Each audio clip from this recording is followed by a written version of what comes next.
1951년 7월 2일 아침, 미국 플로리다주 세인트 피터스버그 67세 여성 메리 리저의 집에 이웃이 방문했습니다. 문 손잡이가 뜨거웠습니다. 문을 열자 방 안에 기름진 재 냄새가 가득했습니다. 방 안을 살펴봤습니다. 메리 리저의 안락 의자가 타 있었습니다. 그리고 그 자리에 무언가가 남아 있었습니다. 두꺼운 발목과 발이 슬리퍼를 신은 채로 놓여 있었습니다. 그리고 작은 두개골 조각, 그게 전부였습니다. 67kg의 몸이 이것만 남기고 사라졌습니다. 주변을 살펴봤습니다. 방 한쪽 구석에 신문지가 쌓여 있었습니다. 멀쩡했습니다. 의자 옆 테이블 위에 신문도 있었습니다. 타지 않았습니다. 옆방 화장실 거울이 그을음으로 살짝 덮여 있었지만 깨지지 않았습니다. 사람이 재로 변하려면 화장터 기준 1000도 이상의 열이 최소 1시간 이상 필요합니다. 그런데 방 안의 물건들은 멀쩡했습니다. FBI까지 수사에 나섰지만 원인을 밝히지 못했습니다. 이것이 인체 자연 발화 현상, SHC의 가장 유명한 사례입니다. 오늘은 과학이 아직 설명하지 못한 이 현상에 대해 이야기해 보려고 합니다. 수백 년에 걸쳐 기록된 SHC 사례들을 보면 놀랍도록 비슷한 패턴이 있습니다. 하나씩 짚어볼게요. 첫째, 몸은 타지만 주변은 멀쩡합니다. 사람이 앉아있던 의자 일부가 타거나 바닥이 약간 그을리는 정도, 불이 옆으로 번지진 않습니다. 사람만 탑니다.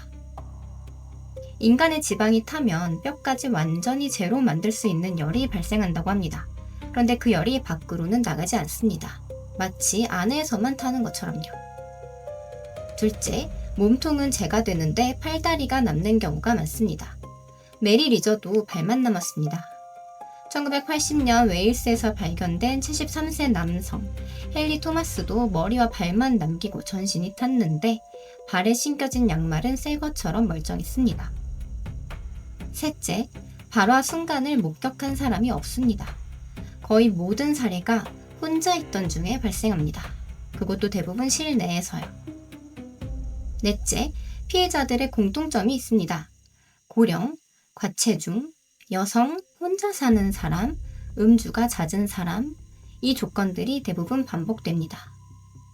단, 이 네 가지 공통점은 SHC를 지지하는 쪽의 주장이며 회의론자들은 이 패턴 자체가 다른 원인으로 설명된다고 반박합니다. 역사 속에 기록된 SHC 사례들입니다. 1763년 프랑스 의사 피에르 앙 레어의 기록. 한 귀족 여성이 의자에 앉은 채로 불에 탔습니다. 발견 당시 몸통은 재가 되어 있었고 의자와 바닥 일부만 그을려 있었습니다. 주변 가구는 멀쩡했습니다. 이 기록이 현존하는 가장 오래된 SHC 공식 문서 중 하나입니다. 1966년 미국 펜실베이니아주 닥터 어빙 벤팅, 한 노이사가 자신의 집에서 불에 타 사망한 채로 발견됐습니다. 다리 한쪽만 남기고 전신이 재로 변해 있었습니다. 집안에는 불씨가 될 만한 흔적도 없었고요. 검사관의 공식 소견은 이렇습니다. 불길이 몸 안에서 시작돼 밖으로 번진 것처럼 보인다. 원인은 알 수 없다. 2010년 아일랜드 마이클 파헤르티 76세 남성이고요. 집 안 거실 바닥에서 불에 탄 채 발견됐습니다. 천장과 바닥 일부가 그을렸지만 가구는 멀쩡했습니다. 아일랜드 검사관 코너 맥로플린은 공식 사인으로 이렇게 기록했습니다. 인체 자연 발화. 이것은 근대 법의학 역사상 SHC가 공식 사인으로 기록된 극히 드문 사례 중 하나입니다. 역대 최초의 목격 사례는 1835년 테네시주에서 일어났는데요. 제임스 해밀턴 교수가 산책 중 갑자기 왼쪽 다리에서 불꽃이 솟구치는 것을 목격합니다. 주변 사람들이 달려들어 불을 껐습니다. 불꽃은 약 7에서 8cm 높이로 솟구쳤고 꺼진 후 피부 상태는 비교적 멀쩡했습니다. 해밀턴 교수는 이 경험을 기록으로 남겼습니다. SHC를 설명하려는 과학적 시도들도 있었습니다. 대표적인 것들입니다. 심지 효과, 현재 가장 유력한 설명인데요. 촛불을 한번 떠올려 보세요. 심지가 타면서 밀라비도가 연료가 되죠. 인간의 몸도 비슷하게 작동할 수 있다는 겁니다. 의복이 심지 역할을 하고 체내 지방이 연료가 되어서 낮은 온도에서도 오랜 시간 천천히 타들어갈 수 있다는 이론입니다. 실제로 돼지 사체 실험에서 이 효과가 재현됐습니다. 이 이론이 맞다면 처음 불씨가 어디서 왔느냐는 설명이 되지 않습니다. 그리고 왜 몸통만 타고 팔다리는 남는지도 설명하기 어렵습니다. 아세톤 축적 가설.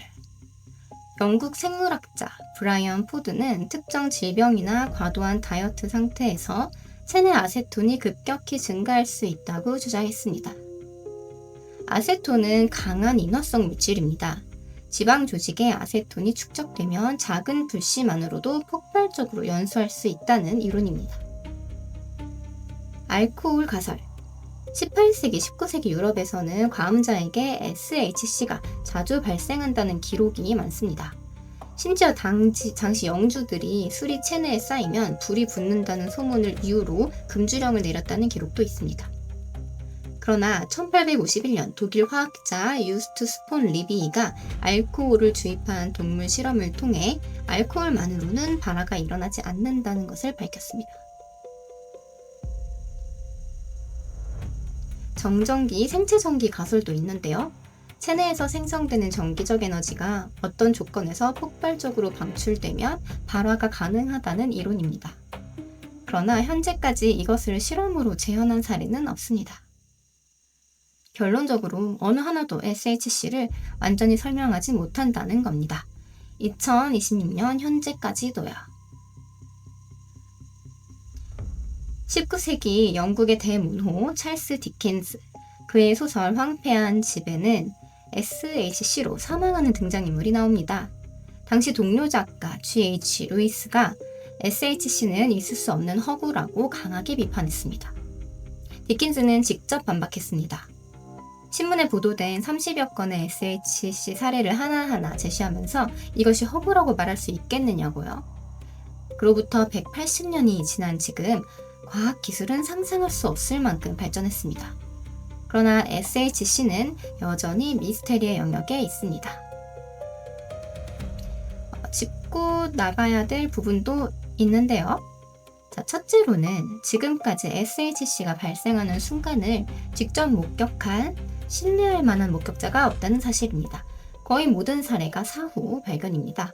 둘째, SHC로 분류된 사례 대부분에서 나중에 발화 원인이 발견됐습니다. 메리 리저 사건도 수면제를 먹고 잠든 상태에서 담배 불씨가 옷에 붙었을 가능성도 높습니다. 10시간 가까이 천천히 탔다면 심지 효과로 충분히 설명이 됩니다. 셋째, 개, 고양이, 소, 돼지 등 지방 성분이 비슷한 포유류에서 SHC가 보고된 사례는 단 한 건도 없습니다. 왜 사람에게만 일어날까요? 그럼에도 불구하고 심지 효과로도 설명되지 않는 사례들이 있습니다. 불씨가 전혀 없던 곳에서 발생한 사례들, 그리고 아일랜드 법원이 공식 사인으로 SHC를 기록한 2010년 사건. 과학이 무조건 아니다라고 단언하지 못하는 데에는 이유가 있습니다. 아직 모르기 때문입니다. 인체 자연 발화 현상. 수백 년의 기록, 수십 건의 사례, 그리고 아직 완성된 설명이 없는 현상. 우리 몸은 우리가 생각하는 것보다 훨씬 복잡한 화학 공장입니다. 그 안에서 무슨 일이 일어나는지 우리는 아직 다 알지 못합니다. 지금 이 순간에서도 어딘가에서 누군가의 몸 안에서 아무도 모르는 일이 시작되고 있을지도 모릅니다. 네, 오늘 영상은 여기까지입니다. 흥미로우셨다면 좋아요, 구독 부탁드립니다. 감사합니다.